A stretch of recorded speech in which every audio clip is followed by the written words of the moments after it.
जय हिंद प्यारे बच्चों, आज के इस वीडियो के अंदर हम क्लास 10th PT1 एग्जामिनेशन का पेपर डिस्कस करने वाले हैं। ठीक है, इस पेपर के अंदर कुछ क्वेश्चंस ऐसे आए हैं जो आपके फाइनल में भी देखने को मिल सकते हैं। तो आइए शुरू करते हैं आज का है वीडियो।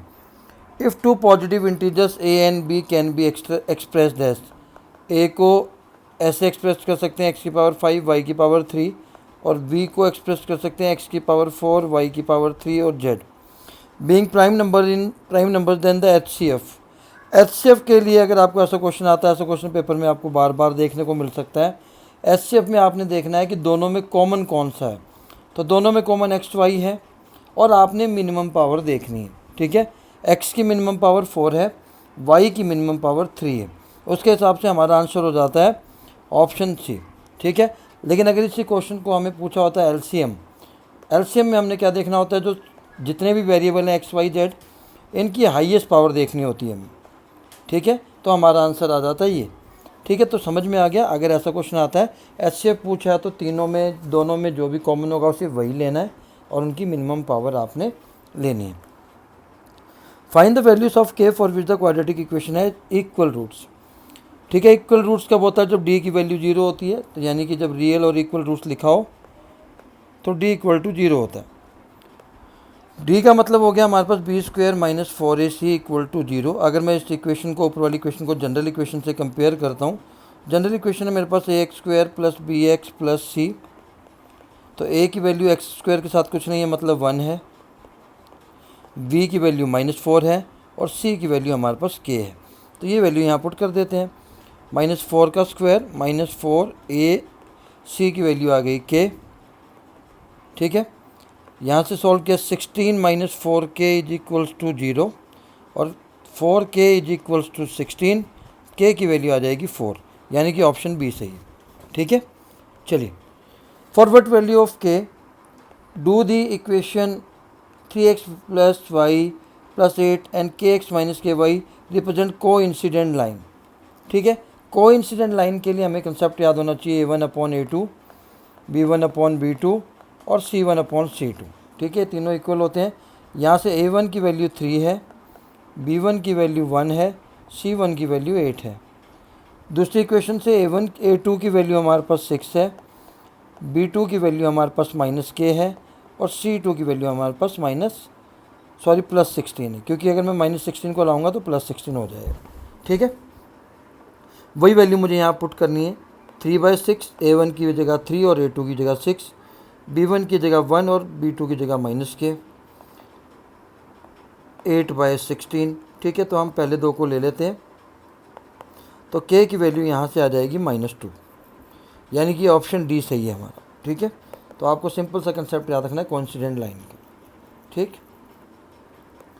If the sum of the zeros of the quadratic polynomial में यहाँ kx² + 2x + 3k है, is equal to the product of it 0। ठीक है, क्या बोला है कि सम ऑफ द जीरोस यानी कि अल्फ़ा प्लस बीटा किसके इक्वल है? प्रोडक्ट ऑफ द जीरोस के। तो यहाँ से सबसे पहले आपने क्या निकालना है? -b/a और c/a। a की वैल्यू हमारे पास k है, b की वैल्यू 2 है और c की वैल्यू 3k है। यही वैल्यू आपने यहाँ पुट कर देनी है। -b/a यानी कि -2/k और 3k/k। ठीक, इस k से k कैंसिल हो गया। यहाँ से जो k की वैल्यू आ जाएगी -2/3, यानी कि ऑप्शन बी सही है। क्वेश्चन नंबर 5 की बात करते हैं। ठीक है, if 2 + 2p + 1 13 and 5p are p - their consecutive terms of an AP, find the value of p। इन्होंने ऑलरेडी दे रखा है कि ये AP का पार्ट है। तो AP कब होती है? जब हमारा D कॉमन होता है, D इक्वल आता है A2 - A1 और A3 - A2 से। तो हम क्या करते हैं कि जो तीन टर्म्स दिए, हम इसको A1 ले लेते हैं, इसको A2 ले लेते हैं, इसको A3। ठीक है, तो A2 की जगह 13 - 2p + 1, A3 की जगह 5p - 3 - 13। इसको सॉल्व कर लेना है आपने। 13 - 2p - 1, 5p - 3 - 13। ठीक, सॉल्व कर लेना, आपकी p की वैल्यू आ जाएगी। आप कमेंट बॉक्स में मुझे बता सकते हैं। ठीक, चलिए, ये क्वेश्चन बहुत इंपॉर्टेंट है जो अभी हमने क्वेश्चन नंबर 5 किया है। जब भी ऐसा क्वेश्चन आता है कि एपी में है और वैल्यू निकालो, तो आपने ये डी वाला कंसेप्ट लगाकर उसको सॉल्व कर लेना। If A is equals to 10, D is equals to 4, find A 10। A 10 का मतलब होता है ए प्लस 9d। ए की वैल्यू 10 है और डी की वैल्यू 4, तो 46 आंसर आ जाएगा, डी ऑप्शन सही है। Express as the product of prime factor, ये आप अपने आप कर सकते हैं। 1764 को आपने प्राइम फैक्टराइजेशन की फॉर्म में ऐसे ऐसे करके करना है, तो ये इजी क्वेश्चन है। क्वेश्चन नंबर 8 की बात करते हैं। Find a quadratic polynomial whose zeros are. अब यहाँ पर जीरोज गिवन है, सम और प्रोडक्ट नहीं गिवन, तो ये अल्फ़ा हो जाएगा, ये बीटा हो जाएगा। ठीक है, क्वाड्रेटिक पॉलिनोमियल का जो फॉर्मूला होता है x square minus s x plus p equals to 0, या पी तक लिख लीजिए। जहाँ पर एस हमारा होता है अल्फ़ा प्लस बीटा, पी हमारा होता है अल्फ़ा बीटा, ये दोनों आपको पता है। अल्फ़ा प्लस बीटा का मतलब हो गया -3 + 2 यानी कि -1, और इन दोनों का प्रोडक्ट मतलब -6। तो हमें यही वैल्यू इस इक्वेशन में पुट कर देनी है। एक्स स्क्वायर माइनस पहले से था और एस की वैल्यू में भी माइनस है। पी की जगह क्या है, -6 है, तो एक्स स्क्वायर प्लस 1x -6, तो ये ऑप्शन हो जाएगा हमारा एक्स स्क्वायर प्लस 1x -6, तो ऑप्शन डी सही है।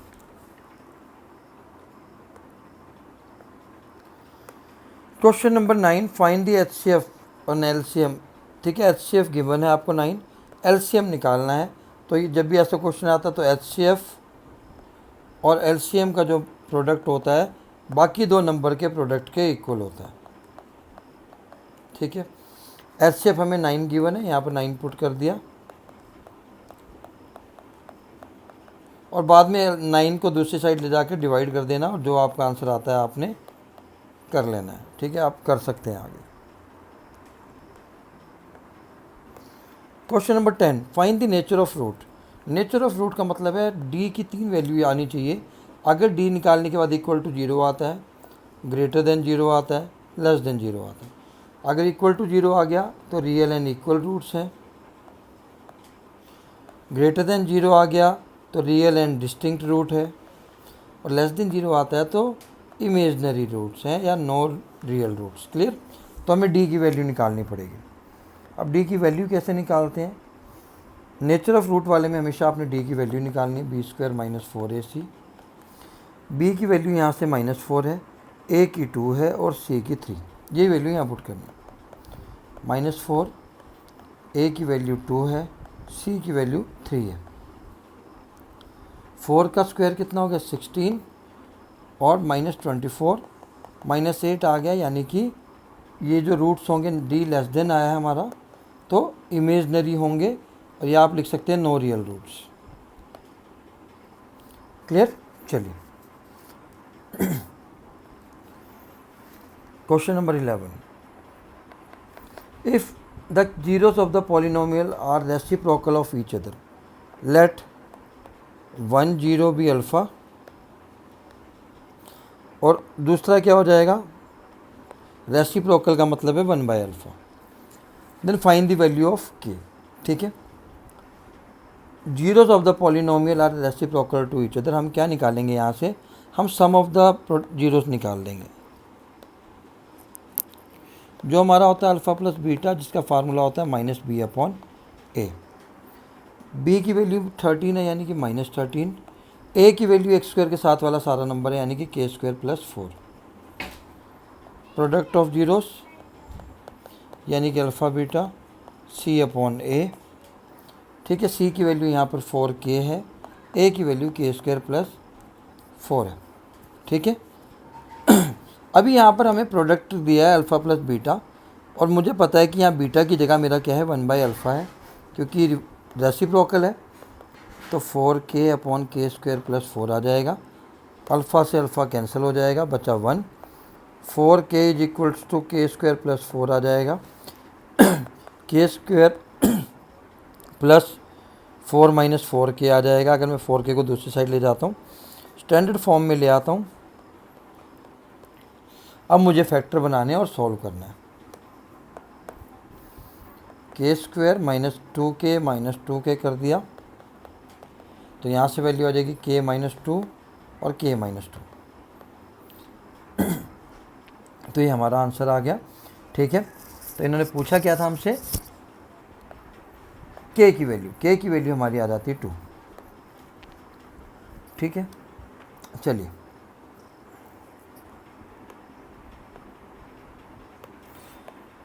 If the zeros, if alpha यहाँ पर मिसिंग है, if alpha and beta are the zeros of this equation find the value of alpha square plus beta square. तो जब भी ऐसा क्वेश्चन आता है तो आप दो तरीके से कर सकते हो। ठीक है, या तो आप इसके फैक्टराइजेशन से अल्फ़ा प्लस बीटा की वैल्यू निकाल लीजिए। ठीक, या आप दूसरा मेथड क्या कर सकते हैं, सम ऑफ जीरोस निकाल लीजिए अल्फ़ा प्लस बीटा, जो कि हमारे पास माइनस बी अपॉन ए होता है। बी की वैल्यू 3 है तो माइनस 3, ए की वैल्यू कुछ नहीं है, यहाँ पर 1 आ गया। अल्फ़ा बीटा की वैल्यू होती है सी अपॉन ए, तो अल्फ़ा बीटा की वैल्यू, सी की वैल्यू 4 है और ए की वैल्यू 1। हमें निकालना क्या है, alpha square plus beta square निकालना है। तो मैं क्या करूँगा, मुझे अल्फ़ा प्लस बीटा की होल स्क्वायर का फार्मूला आना चाहिए, जिसका फार्मूला होता है alpha square plus beta square plus 2ab, यानी कि 2 अल्फ़ा बीटा। मुझे इसकी वैल्यू चाहिए तो मैं इधर ले जाकर माइनस कर दूँ, alpha plus beta square minus 2 alpha beta. अब मैं इस पूरे की जगह ये लिख सकता हूँ। क्यों लिखा, क्योंकि अल्फ़ा प्लस बीटा की होल स्क्वायर का फार्मूला नंबर वैल्यू मुझे पता है -3 का स्क्वायर, और अल्फ़ा बीटा की वैल्यू मुझे पता है 4। 3 का स्क्वायर मतलब 9 आ जाएगा, 8 यानी कि 1 आंसर आ गया। ठीक है, तो alpha square plus beta square की वैल्यू हमारी क्या आ रही है, 1 आ रही है। चलिए आगे चलते हैं। Find the zeros of the quadratic polynomial and verify the relationship between the zeros and coefficient. इसका वीडियो मैं ऑलरेडी बना चुका हूँ, इसके वीडियो का लिंक मैं डिस्क्रिप्शन में शेयर कर दूंगा, आप वहाँ से देख सकते हैं। यहाँ पर क्वेश्चन है alpha plus beta by beta upon alpha if alpha and beta are the zeros of the equation. ठीक है, फिर वही क्वेश्चन है x square plus x minus 2। आपने क्या करना है, इसको जनरल इक्वेशन से कंपेयर कर लेना है। ए की वैल्यू एक्स स्क्वायर के साथ कुछ नहीं मतलब 1 है, बी की वैल्यू एक्स के साथ कुछ नहीं मतलब 1 है, सी की वैल्यू -2 है। यहाँ से अल्फ़ा प्लस बीटा निकाल लेना, जैसे पिछले क्वेश्चन में किया था, -b अपॉन ए, और अल्फ़ा बीटा की वैल्यू निकाल लेनी सी अपॉन ए, यानी कि -2 अपॉन ए। अब नीचे इनका एलसीएम ले लेना है, इसका एलसीएम लेंगे तो अल्फ़ा बीटा आएगा नीचे, और ऊपर बचेगा alpha square plus beta square. ठीक है, और मैं भी आपको ऑलरेडी बता चुका हूँ कि अल्फ़ा स्क्वायर बीटा स्क्वायर जब आता है तब उसकी जगह हम अल्फ़ा प्लस बीटा का whole square minus 2 alpha beta लिख सकते हैं। अब कुछ नहीं, अल्फ़ा प्लस बीटा की वैल्यू हमारे पास यहाँ से पड़ी है और अल्फ़ा बीटा की वैल्यू भी पड़ी है। अल्फ़ा प्लस बीटा का स्क्वायर मतलब -1 का स्क्वायर, अल्फ़ा बीटा की वैल्यू मतलब -2, तो नीचे भी -2 आ जाएगा। 1 + 4 अपॉन -2 सोल्व किया तो -5/2 हमारा क्या आ गया, आंसर आ गया।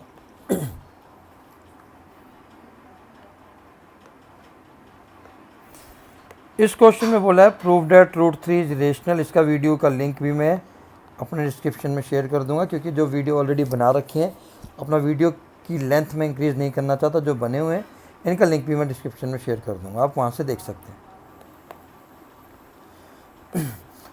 14 question, if Sn is equals to 3n square plus 5n, find first term. ठीक है, फर्स्ट टर्म के लिए आपने हमेशा याद ध्यान रखना है, n की वैल्यू आपने 1 पुट की, let n is equals to 1, तो n की जगह 1 पुट कर रहा हूँ मैं,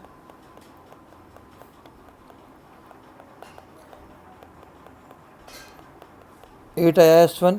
तो आपने ध्यान रखना है S1 की वैल्यू ही हमेशा a की वैल्यू होती है, क्योंकि s का मतलब हुआ सम ऑफ फर्स्ट टर्म, यानी कि जो पहली टर्म है इसी का सम।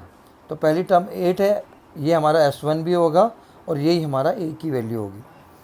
आगे क्या बोला है, common difference and 10th term.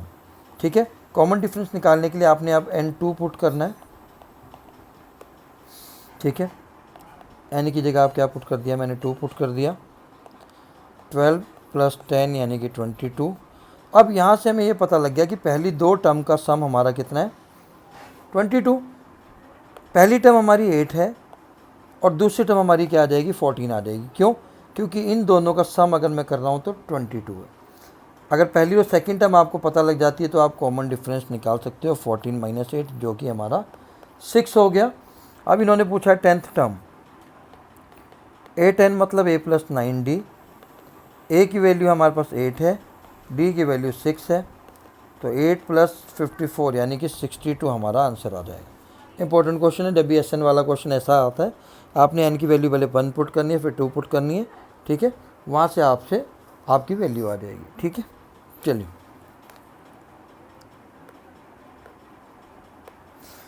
How many 3 digit numbers are divisible by 7। तो सबसे पहली बात आपको पता होना चाहिए स्मॉलेस्ट 3 डिजिट नंबर क्या है,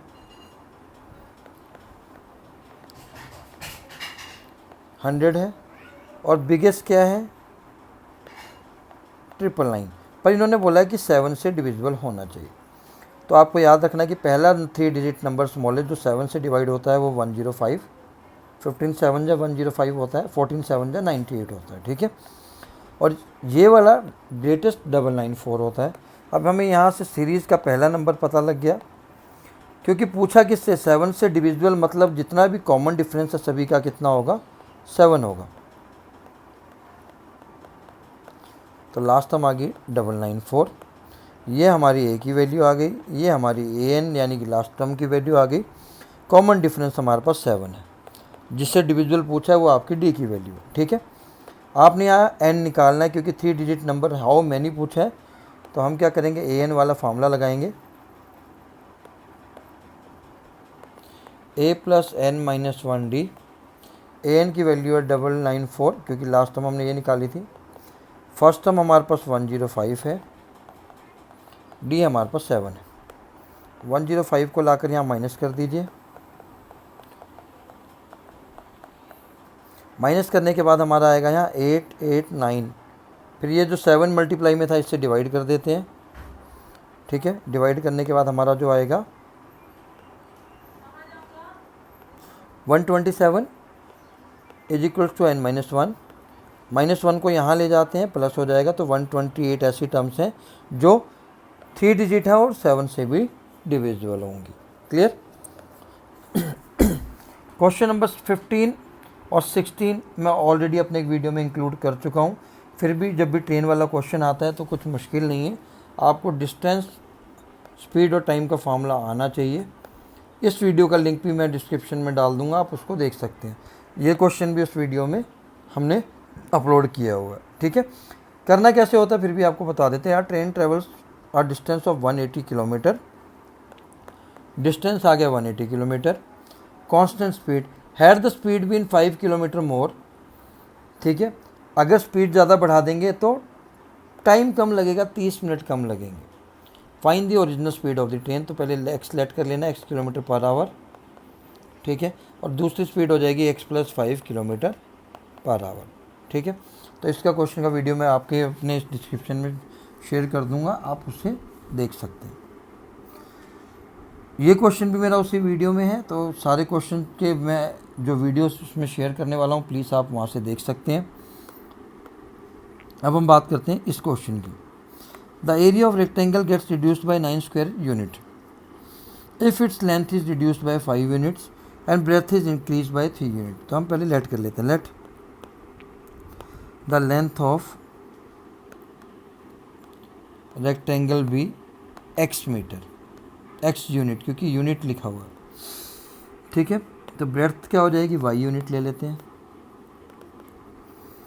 आगे उन्होंने क्या कहा है, तो इसका एरिया क्या आ जाएगा, यानी कि लेंथ मल्टीप्लाई ब्रेथ मतलब xy आ जाएगा, ठीक है। आगे बोला है कि अगर लेंथ को रिड्यूस किया जाए 5 यूनिट से तो न्यू लेंथ आ जाएगी x - 5, और ब्रेथ को इंक्रीज किया जाए 3 यूनिट से तो y + 3। If we increase the length by 3 units and the length breadth by 2 units, the area increases by 67 square unit, find the dimension of the rectangle, ठीक है। पहले इन्होंने बोला कि area of the rectangle gets reduced by 9 square units if its length is reduced by, तो अगर मैं इन दोनों को मल्टीप्लाई करता हूँ, ठीक है, तो जो पहले वाला एरिया था इससे कितना कम हो जाएगा 9, ठीक है, पहले इसको सॉल्व कर लेते हैं। X y plus 3x minus 5y minus 15 is equal to x y minus 9। X y से एक्स वाई कैंसिल हो जाएगा।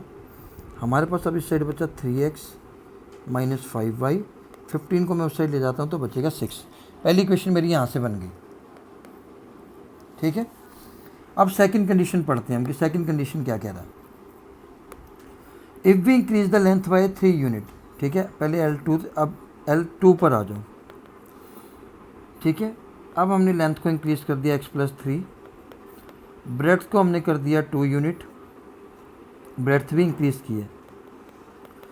The area increases by 67 square metre. ठीक है, इन दोनों को मल्टीप्लाई करूँगा जब मैं x प्लस 3 और एक्स वाई प्लस 2 को, तो ये एरिया से 67 ज़्यादा हो जाता है। ठीक है, फिर से एक इक्वेशन आपकी यहाँ से बन जाएगी। X y plus 2x plus 3y plus 6 is equals to x y plus 67। X y से एक्स वाई कैंसिल हो जाएगा। 2x प्लस 3y, 6 को मैं दूसरी साइड ले जाता हूँ तो 61 बन जाएगा, माइनस करके 67 से। अब मेरे पास दो इक्वेशन है, मुझे क्या करना है, एलिमिनेशन मेथड लगाना है। ठीक, तो 3 और 2 में x को एलिमिनेट कर रहा हूँ। ठीक है, मैं x को एलिमिनेट करने के लिए मैं x वाले वेरिएबल्स के जो कोफिशिएंट है उनको सेम कर देता हूँ। तो यहाँ आ जाएगा 6x plus 9y is equals to 183, 6x minus 10y is equals to 12। Sign change कर देते हैं, ये हो जाएगा 19y। यहाँ से जब मैं माइनस करूँगा तो ये आ जाएगा 171। y की वैल्यू आ जाएगी 171 डिवाइडेड बाई 19, जो कि हमारा आता है 9। y की वैल्यू 9 आ गई, तो आप इसमें से किसी में भी पुट कर लीजिए। 2x प्लस 3y वाली में y की जगह 9 पुट कर देते हैं। 27 को 61 से माइनस कर देते हैं। ठीक है, जब 61 से माइनस करेंगे तो हमारा आ जाएगा 34 और x की वैल्यू आ जाएगी यहाँ से 17। तो हमारे पास दो आंसर आ गया। अब इसको चेक कर लेते हैं कि हमारा आंसर सही है या गलत है। 17 इंटू 9 हमारा कितना होता है, 133। ठीक है, सॉरी 153 है ना। ठीक, तो 17 9 जब 153 हो गया हमारा। अब इनकी कंडीशन के हिसाब से चलते हैं। पहला बोला था इन्होंने कि अगर हम लेंथ को रिड्यूस कर देते हैं 5 से, 5 रिड्यूस कर दिया, और ब्रेड को इंक्रीज़ कर देते हैं 3 से। ठीक है, तो ये 144 आ गया। पहले वाले से कितना कम है, 9, यही लिखा था, बिल्कुल सही है। दूसरी कंडीशन भी आप चेक कर सकते हो। अगर मैं इसमें ब्रेड्थ में 3 इंक्रीज़ कर दूं और ब्रेड्थ में भी 2 इंक्रीज़ कर दूं, ठीक है, 220 आ गया। तो ये पहले वाले से 67 ज़्यादा है और बिल्कुल सही है, यानी कि हमारा आंसर बिल्कुल सही है। Manufacturer of TV set produce 600 sets in the third year, यानी कि A3 हमारे पास 600 है, 700 sets in the seventh year. Assuming that production increases uniformly by fixed number every year, find the production in first year. A3 आपके पास यानी कि A plus 2D is equals to 600 है। A3 की जगह मैं ये लिख सकता हूँ AN वाले फॉर्मूले से, A plus n minus 1D। A7 को सीधा लिख सकता हूँ A प्लस 6D, कैंसिल हो गया। 8D, सॉरी साइन चेंज नहीं किया मैंने, साइन चेंज कर लेते हैं। Minus minus minus minus 4D minus 100, D की वैल्यू यहाँ से 25 आ गई। इसकी वैल्यू किसी एक इक्वेशन में पुट कर देते हैं।